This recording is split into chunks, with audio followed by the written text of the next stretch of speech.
Allô tout le monde! Aujourd'hui, on s'attaque à une question qui a de quoi laisser perplexe. On parle des États-Unis, le plus grand producteur de pétrole au monde, qui semble en vouloir encore plus. Surtout celui du Venezuela. C'est vraiment une histoire où la géologie, l'économie et la géopolitique s'entremêlent. Bon, allons-y. La question est posée et elle est pas mal directe. Les États-Unis sont au sommet de la production mondiale de pétrole. Alors pourquoi est-ce qu'ils regardent encore ce qui se passe ailleurs, spécifiquement au Venezuela? Ça a l'air contre-intuitif, hein? On va voir ça ensemble. Pour vraiment saisir l'ampleur du truc, il n'y a rien comme des chiffres. Regardez ça. D'un côté, on a une production nationale qui est immense. De l'autre, des importations qui se comptent encore en millions de barils chaque jour. C'est là que ça devient un peu fou. Ça défie pas mal la logique à première vue. 13,4 millions de barils par jour. Juste pour se donner une idée de ce que ça représente, c'est assez pour remplir plus de 800 piscines olympiques.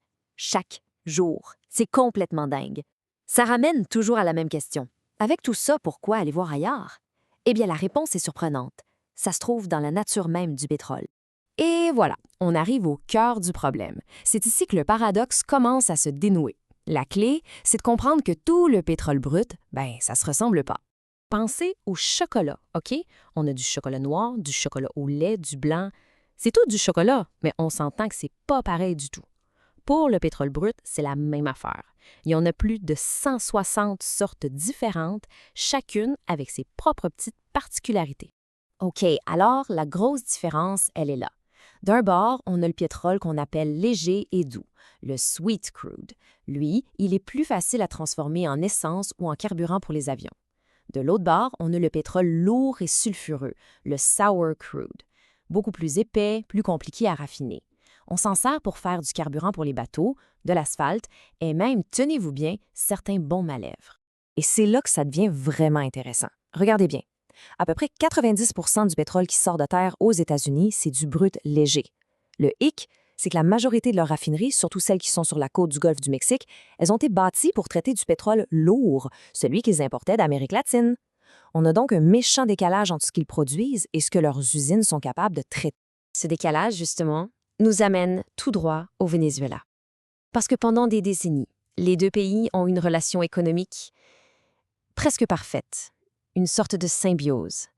Et tout ça à cause de cette différence de pétrole. Pensez-y, c'était le match parfait. Le Venezuela était assis sur des réserves énormes de pétrole lourd et les États-Unis, juste à côté, avaient les raffineries spécialisées pour le transformer. C'était gagnant-gagnant. Des compagnies américaines ont même aidé à bâtir toute l'industrie là-bas. Ça crée un partenariat qui a super bien fonctionné pendant près de 100 ans. Mais, comme ça arrive souvent, la politique est venue tout compliquer.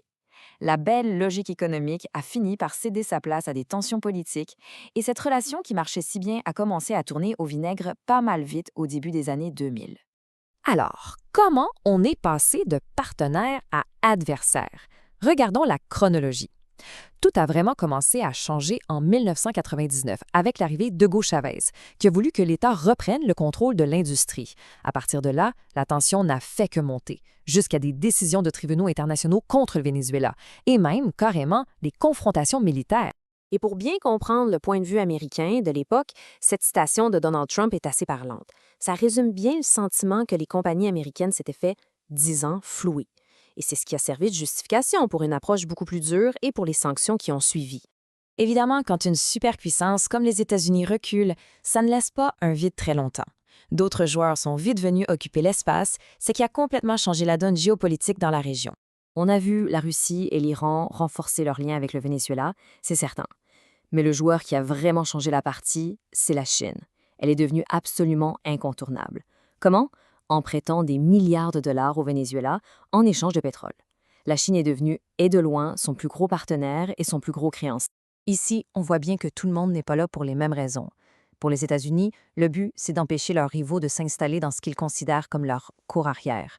Pour la Chine, c'est simple, sécuriser des ressources pour son économie. Et pour la Russie, c'est une chance en or d'avoir un pied à terre géopolitique dans l'hémisphère ouest. Alors, ça nous amène à aujourd'hui. Quelle est la situation? Eh bien, le Venezuela est littéralement assis sur un océan de pétrole, un trésor énergétique incroyable. Le problème, c'est qu'il est presque incapable de l'exploiter. Tout est bloqué. 303 milliards de barils. C'est un chiffre qui donne le vertige, c'est presque abstrait. Pour mettre ça en perspective, c'est tout simplement les plus grandes réserves de pétrole prouvées sur Terre. Oui, plus que l'Arabie saoudite. C'est un potentiel absolument gigantesque qui dort sous terre. Et pourtant, le contraste est frappant. Avec tout ce potentiel, le Venezuela exporte aujourd'hui moins d'1 million de barils par jour. C'est une fraction, une toute petite fraction de ce que ça pourrait être. La raison? Un mélange explosif de sanctions, de mauvaise gestion qui dure depuis des décennies et des infrastructures qui tombent en ruine. Et attention, il n'y a pas de solution magique. Même si, par miracle, toutes les sanctions étaient levées demain matin, le chemin serait encore très long. Les experts s'entendent pour dire qu'il faudrait au moins 3 ou 4 ans et des milliards de dollars juste pour remettre les infrastructures sur pied et espérer retrouver une production respectable. Ce qui nous amène à la question finale, la question qui tue. Dans un monde qui essaie de plus en plus de se défaire des énergies fossiles, qu'est-ce qui va arriver à la plus grande réserve de pétrole de la planète? Est-ce qu'on va un jour l'exploiter au complet ou est-ce qu'elle va rester là, sous terre, comme un souvenir d'une autre époque?